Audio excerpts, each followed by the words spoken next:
Welcome back. You're watching Stock Watch with me, Naspers, and joining me to take your stock-related questions tonight are Willem Oldewage from Nitrogen Fund Managers and Sanelisiwe Tofile from All Weather Capital.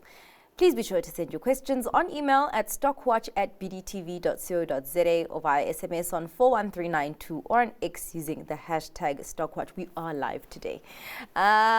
Willem, something else that is live, seeming that the US economy is still going at it, still alive.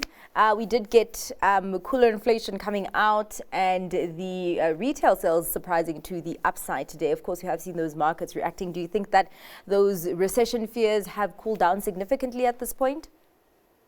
Yes, I think that sums it up perfectly. I think we went through a period where we started believing there was a large chance of sort of economic slowdown forcing the Fed's hand in terms of starting a sort of easing monetary policy.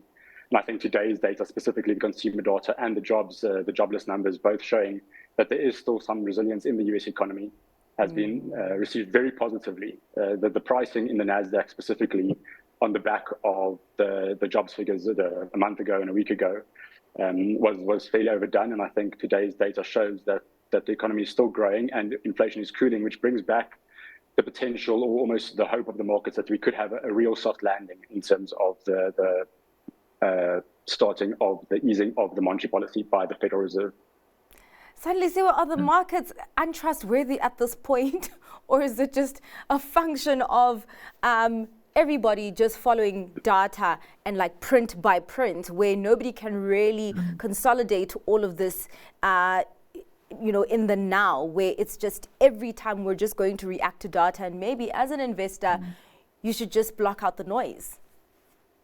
Yeah, I think what you would have seen if you watch markets closely over the past couple of years, that markets have actually become quite reactive, to your point. I mean, I think they've become super sensitive to small changes in data, and I think it's a function of a number of things. But one of the things that's probably quite stark in investors' minds is that we've come from two extremes. First, very low interest rates, zero and sometimes negative, and now very high interest rates driven by decades high inflation and other things. So we're kind of living at the edges right now, in the extremes, where in quote unquote normal conditions, maybe markets might behave in a more, I guess you can call it reasonable manner. But we are living, in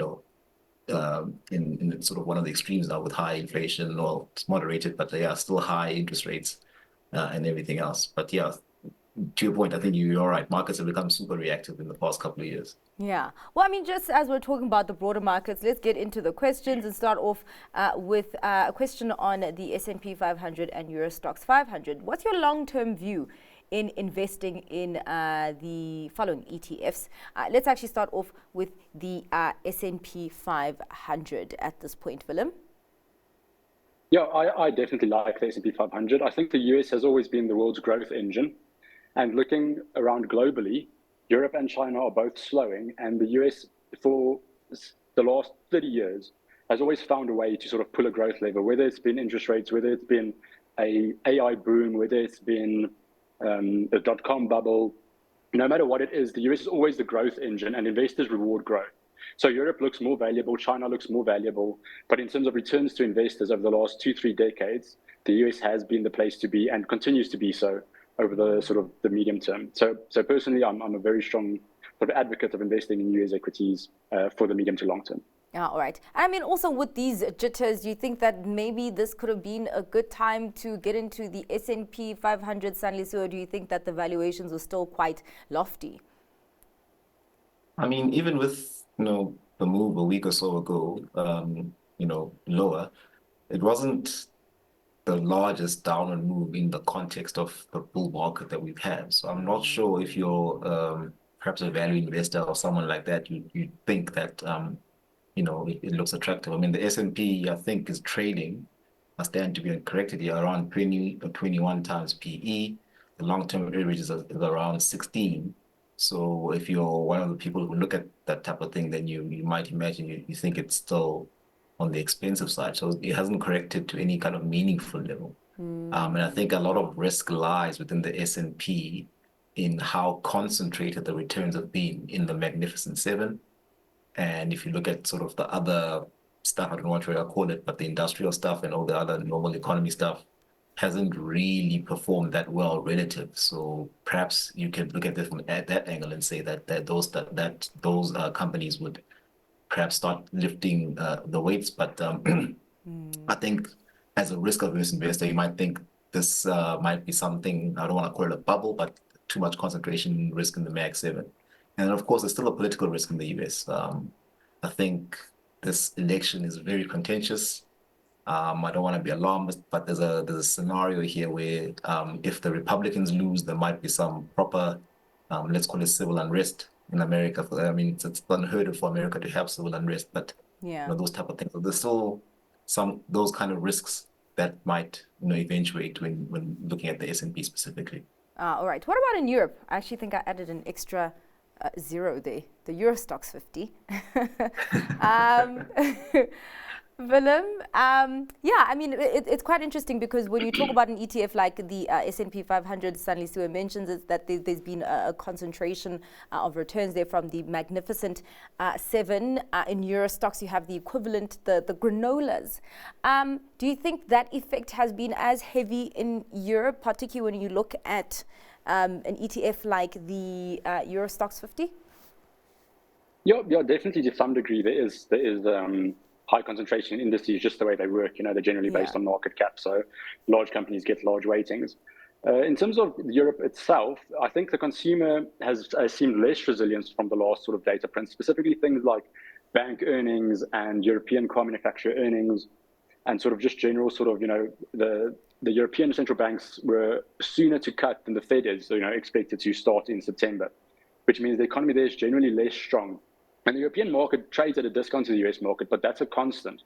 That spread hasn't closed for a very long time. In terms of equity investments in Europe, because discount rates are set to come down, there is a potential that equity prices increase, especially sort of high duration equity sort of counters, which there are some of in the Euro stocks. In terms of Euro stocks itself, I mean, it's got a very large weighting in process, which we have in South Africa as well. So in terms of diversifying, I'm not the strongest supporter of the Euro stocks. I think a lot of their companies trade at a discount to global tickers or emerging market and US tickers, but largely for a reason. The sort of underlying earnings growth is volatile and slow, and that's the reason they get sort of a discounted rating towards like other markets. All right. Yeah, that's actually quite interesting to kind of. Yeah, that point that you make that it does trade at a discount. But I mean, Sanelisiwe, would that be enough reason for you to dabble into the Euro Stocks 50 versus the S&P 500 that still has quite high valuations? I mean, from a diversification point of view, I suppose, yes. But you have to kind of factor in the relative sort of, growth prospects for the companies, and that's obviously would be driven by the growth prospects of the region. And I mean, it's somewhat clear that the region is less robust than, I guess we're comparing it to the US. Yeah. And inflation has come down much faster in that region, which has allowed them to cut rates. The consumer has shown a little bit less resilience than the US. All those type of things. So you might need to pick your spots and pick your levels when it comes to Europe. But like I said, it does screen cheap. So if you are someone who can tolerate a bit of the downside potential risk for now and have a longer term time horizon, it could be an opportunity for your portfolio. All right. Willem, as you mentioned, Naspers is also in that Euro Stocks 50. Let's actually go in process, more same thing. There's a question here, your view on Naspers. I'm very positive. So Tencent reported yesterday, and the share came off violently. I'd say 4% in the US, and this morning sort of Hong Kong followed. In terms of the result itself, it was a strong beat on earnings, with a decent beat on operating earnings, and it was in line with revenue. So the main detractor on the entire result was due to two things: maybe some US tech earnings not being so good, and even more so the Chinese economy commentary that came out of the result during the question and answer session. Having said that, Tencent is growing earnings at an incredible rate. I think it was something like 35% year on year and 14% quarter on quarter, which beat estimates. and is in line with US companies while trading at maybe a forward price to earnings multiple of 12 versus, as Sanelisiwe points out, an index that trades at a PE of over 20. So in terms of the underlying major investments in Naspers and Prosus, I think the result was very good. And the Naspers and Prosus shareholders, looking at the discount, seem to have realized and rewarded the Naspers sort of share with that information. Yeah. Medium to long term, Tencent is buying back 3 to 4% of their stock every year. Naspers and Prosus are doing the same thing. So you get a total yield, even though you don't see it as a dividend, in terms of shares outstanding reduction of 8% per annum, along with the underlying growth. And we have a new CEO and potentially a new CFO as Basil Sigordis retired in the week. The CEO bought shares, I think 80 million rand worth of Prosus shares out of pocket, not an incentive, not a sort of linked to performance investments, his own money, which shows real backing in terms of their potential for the share price. And then if you look at the long-term incentives for the management team, it's clear, it's double the share price in 5 years. So I think taking all of that into account and showing recent profitability in the investee portfolio, it's a very good medium to long-term investment. I'm incredibly bullish on both Naspers and Prosus.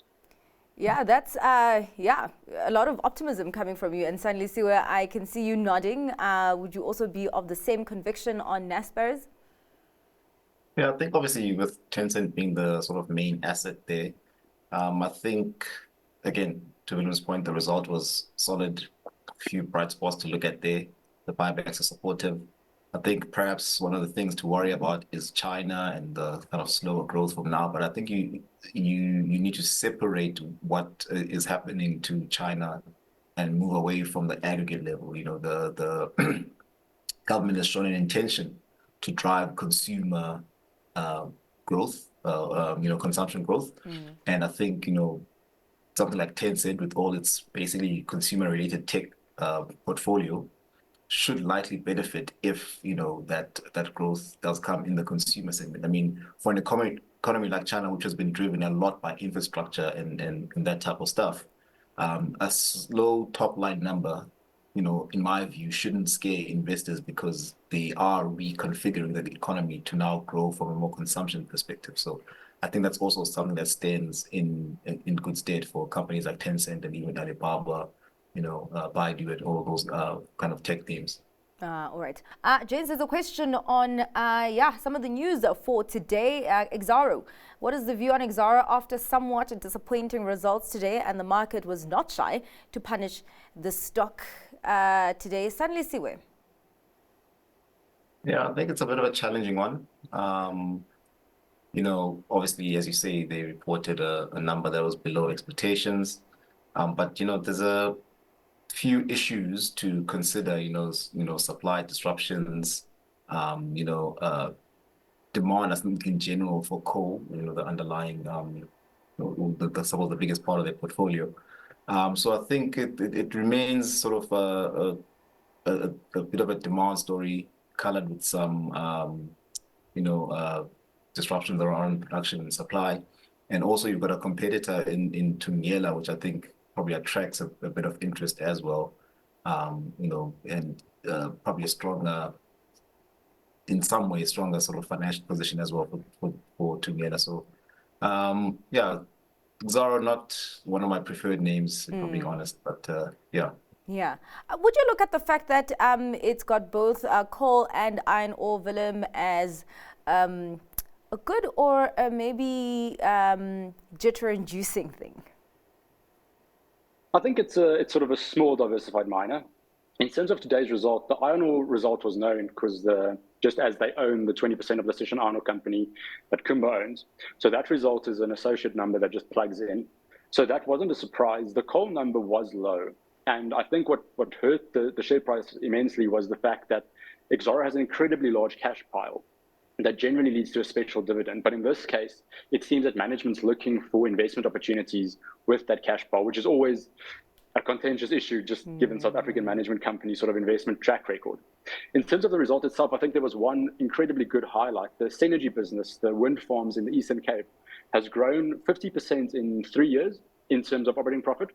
And it's now a third of the size of the iron ore contribution on an operating profit level, which means they're diversifying into sort of a proper energy business. They're doing, I'd say, in terms of earning 60% coal 10% is Synergy, the wind farms, and then about 30% is Kumba.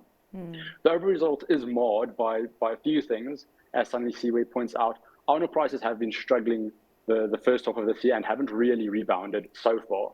Coal prices, on the other hand, the API 4 Richards Bay price had a very low sort of Feb-March period, but that stabilized. And from today's call with management, it seems that that could be a more realistic level going forward.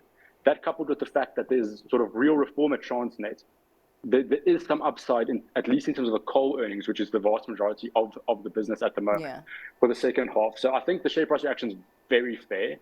In terms of a yield price, it's sort of under 10%, which is impressive for a commodity mine in South Africa. If you compare it to like another peer play, let's say Kumba or Tungela, they're generally 10 to 12%. So I think Exxaro did get a little bit expensive and got a bit hopeful on special dividends.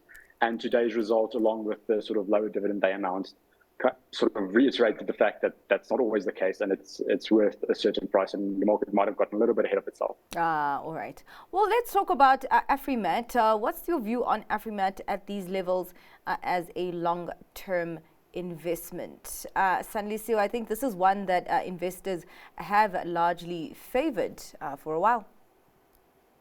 Yeah, I mean, they've shown themselves to be very good operators, very good executors on, certain parts of their strategy.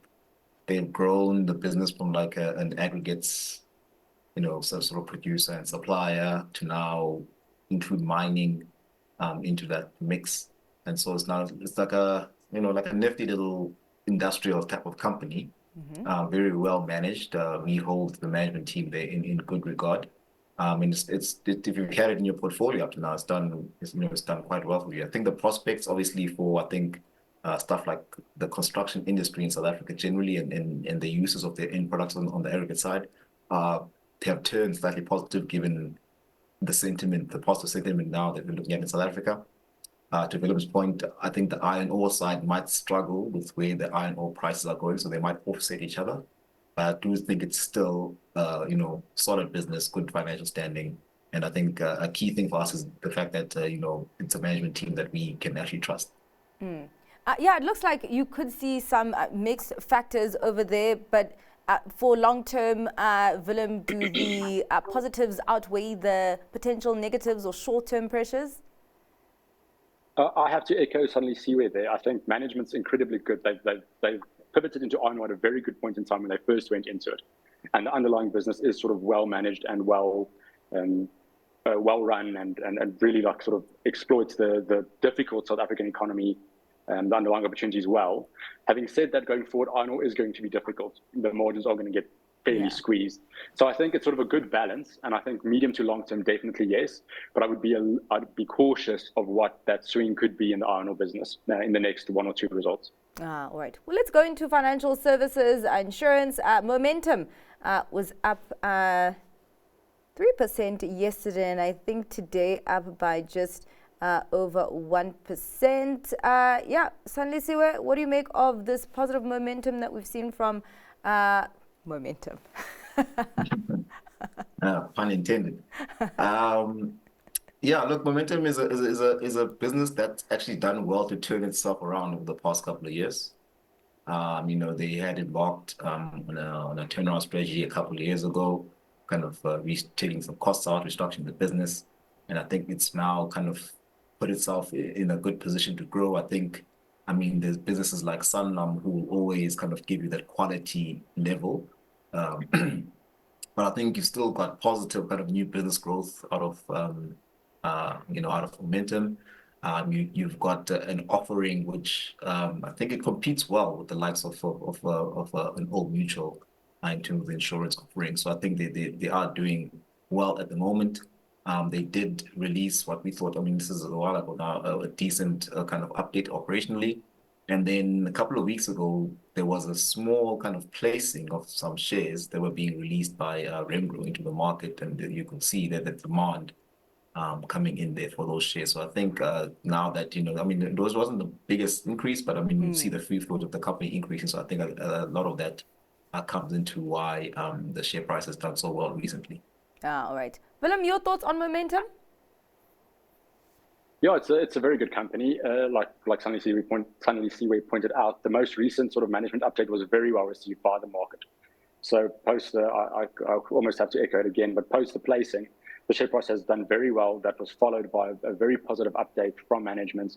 And then in terms of sort of the broader insurance, sort of life insurance scope, they are proving to be a higher quality counter than Old Mutual, and they are sort of catching up to sort of a Sanlam or a Santam in terms of sort of earnings performance. And then the overall insurance business in South Africa does seem to be doing really well. I mean, if you look at the sort of recent updates, they've all been very good. And even in Standard Bank's sort of update, the insurance business did well. And then Santam also did very well, I think maybe 2-3 days ago. So the share price is justified, and it's doing really well. And it's just a good stock at the moment. All right. Well, I mean, we're all focusing on when interest rates will be cut. There's a question here. Can you advise, should interest rate cuts commence soon? What outlook would you have, would there be for banks? Let's actually start off with the banks. Sanelisiwe, yeah, interest rates have been really good for banks, but could cuts also be good or not? Yeah, as you've seen from both the Nedbank and the Standard Bank results in the past few days, the interest line or the kind of interest income line in both banks has held up quite nicely, and with margins also holding up quite nicely because we've had higher interest rates for longer. I think the general consensus is obviously that, as interest rates come down, the top line gets squeezed. Yeah. But I think more so than that, there's been obviously coming out of COVID and even post-COVID, in this kind of low growth environment, there's been a big strain on the underlying consumer. And so you see that come through in the credit quality metrics actually deteriorating up until this point. But what was encouraging about the Standard Bank numbers today is that you've seen them beat on the credit loss ratio, actually coming back lower into kind of their longer term range. So I think that's part of why the share was up 6 or 7% today. So with interest rates coming down, inflation coming down, and hopefully, again, sentiment improving in the country, I think the offset there comes in on the cost line, more also on the credit cost line. And I think net, the banks could still be in a good position if the offset of the lower revenue is offset nicely by improving credit conditions. Yeah. So I think banks are still in a good position. The banks are a nice bellwether for the health of the economy generally. Yeah, seeming like a sweet spot there. Just on the interest rate cuts conversation, the second part of the question is, should interest rates come, could the resources sector stage a turnaround? Willem, do you think that the that impact could filter through significantly to the resources complex? There's a quote, I think it was either Charlie Munger or Warren Buffett, who said, "A rising tide floats all boats." So I think there would be some upside for all counters, including sort of resi counters. If you look at the reaction of resource prices, specifically precious metals, gold and platinum, on any sort of monetary easing positive news, like a low inflation print or sort of certain jobs print, there definitely seems to be a strong correlation in that regard. In terms of sort of being the first direct investments, I think the main benefit of investing in a resource counter is the operating leverage, which means if sort of gold goes up 5%, harmony goes up 15%. Yeah. So otherwise, I would rather just stick to something like long-term bonds, because they would also, benefit from lower interest rates. So it depends on your risk profile, but I generally don't find it worth, betting on a management team of a resource company if you could get the same return for the same reason. If you're looking at dropping interest rates, I think long-term US treasuries are going to have exactly the same sort of upside. Talking about bets, let's get to your stock picks for today, gents. Sanelisiwe, what are you betting on? So I'll do one that I've done in the past. I think it's been a few months since I've talked about it. So I'll reaffirm my positioning here on Grindrod. I think, it's nice industrials, small to mid-cap company poised for growth in a kind of better kind of environment for South Africa. They have a concession out on the Maputo port, which has done very well given the problems in Richards Bay and our ports. And obviously, with the transformation of Transnet, they will also likely benefit from that. And then from a company's perspective, they've done a lot to kind of clean up the portfolio. They've removed some of the peripheral businesses like the bank and one or two other smaller things. And it's not trading on an expensive multiple, single-digit PE. So I think Grindrod is a good bet. All right. On your side, Willem? I'm going to pick AECI Chemicals and Mining. I think that's sort of what the company's become. They, again, like I mentioned earlier in the show, like so many South African management teams sort of went on a buying spree in the US and even in South Africa in terms of some sort of water businesses and tarmac businesses, and then sort of the shrimp business in Germany. All of those things have proved less than optimal. And I think the last results saw a lot of costs related to consultancy and related to closures of units that aren't profitable. But the main business, the mining and the chemicals, are incredibly strong and incredibly well positioned with large moats economically. Mining explosives are incredibly difficult to make, and there are sort of one or two companies in South Africa that do them, and globally ACI does compete. The chemicals business is similar. It's a very complex sort of industry to be in, and I think the new management team have set themselves very realistic goals, and if they were to meet them over the next 3 years, there's significant upside in the share price. All right. So, yeah, cool. Thank you. Okay, cool. Thank you so much for your time, gents. Really, really appreciate your analysis today. That is all for tonight's Stock Watch. Thanks to our guest, Willem Oldewage from Nitrogen Fund Managers and Sanelisiwe Tofile from All Weather Capital. Up next, the close. Stay tuned.